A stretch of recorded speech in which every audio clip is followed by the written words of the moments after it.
Messieurs, dames, bonjour à tous, bienvenue sur Momentum, je m'appelle Tommy, je suis coach sportif et j'accompagne mes clients dans leur transformation physique au quotidien. Aujourd'hui on se retrouve pour l'épisode numéro 28 du podcast et comme je t'en ai déjà parlé la semaine dernière, je me suis inscrit à deux compétitions qui sont du coup un 10 km et un Aerox, donc qui ont lieu respectivement le 1er novembre et l'Aerox en mai 2026 à Lyon. Pour te rappeler, mon objectif ça va être de me préparer pour ces deux courses sans sacrifier ma santé. Le but c'est de ne pas avoir de blessures qui s'installent au fur et à mesure, même s'il y a eu quelques petites douleurs par-ci par-là, mais du coup on fait attention à ça. Et surtout j'ai envie de prouver à moi-même que je suis capable de tenir de la régularité et de la constance dans mon entraînement sans forcément rajouter de l'intensité à tout prix et bêtement surtout. Donc comme je le disais, niveau objectif réel pour ces deux premières compétitions officielles, ça va être de me challenger au plus haut point en essayant de suivre une préparation sur plusieurs mois. Donc, du coup là on est sur 3 mois pour le premier, enfin pour la première course qui aura lieu du coup le 1er novembre 2025.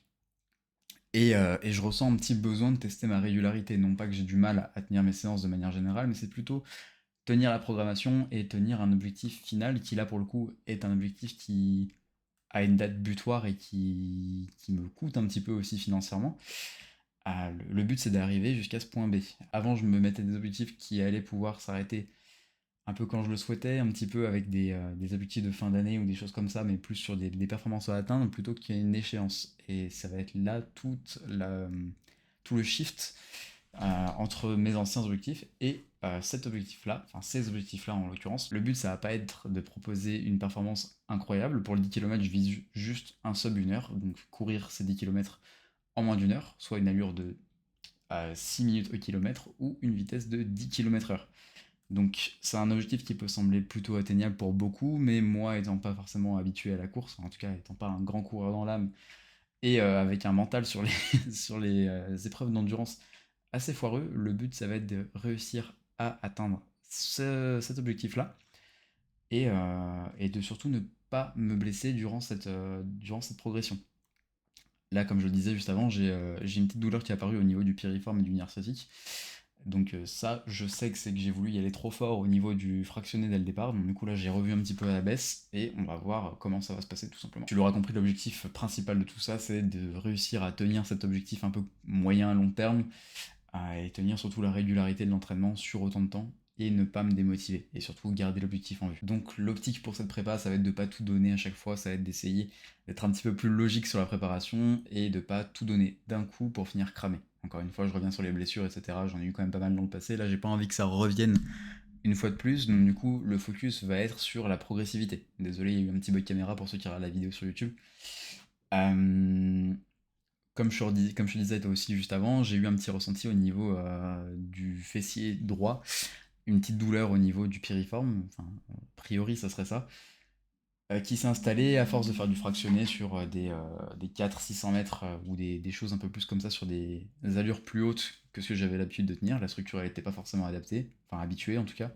Et donc du coup j'ai eu des douleurs qui ont commencé à apparaître, donc j'ai écouté un petit peu plus mon corps et j'ai étiré, renforcé, etc. cette zone-là pour essayer de plus avoir de soucis. Et donc du coup également sur le côté programmation, j'ai essayé d'adapter un petit peu tout ça pour réduire un petit peu l'intensité, étant donné que j'essaie de garder mes séances de muscu comme je te l'avais dit dans l'épisode précédent, pour gérer un petit peu plus les phases de récup et ce genre de choses pour essayer de durer un petit peu plus sur le long terme. Pour l'instant, j'ai pas encore adapté mes entraînements au niveau de la musculation comme je te le disais parce que j'en ressens pas forcément le besoin. J'ai mis quelques exos spécifiques rapidement pour essayer de bosser un petit peu en ISO, etc. Et comme ça, on verra un petit peu comment ça va jouer pour la suite en fait. Bon, du coup, ça fait déjà 2 semaines que j'ai commencé la prépa et je ressens quelques petits bénéfices qui sont accumulés depuis. Même si on peut pas parler vraiment de long terme, donc, du coup, voilà, mon ressenti à chaud, c'est ça, c'est que mentalement, ça me force déjà à rester patient. De base, je pense que toi aussi, tu as envie d'avoir des résultats rapides, tu as envie d'essayer de donner un petit peu plus, et tu as envie d'accélérer ta progression.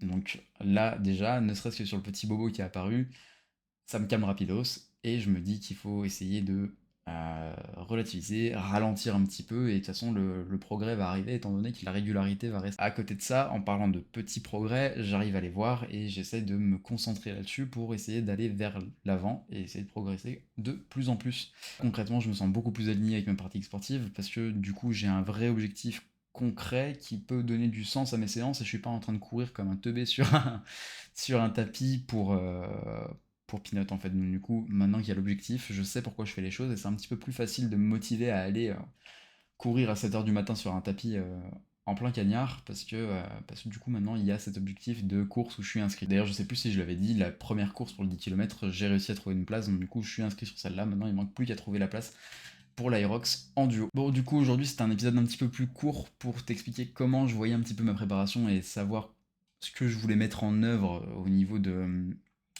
la vision de cette prépa. Donc pour conclure, j'ai compris que se lancer dans une compétition, c'est pas égal à tout sacrifier. Il y a une échéance, certes, on a des choses à tenir, mais on n'est pas uniquement penché là-dessus. Ça t'empêche pas d'avoir une vie sociale à côté, ça t'empêche pas d'avoir des entraînements spécifiques, des coups de mou, des réactions à cause de la chaleur, etc. Du coup, maintenant, tu peux quand même écouter ton corps pour essayer d'éviter de t'épuiser.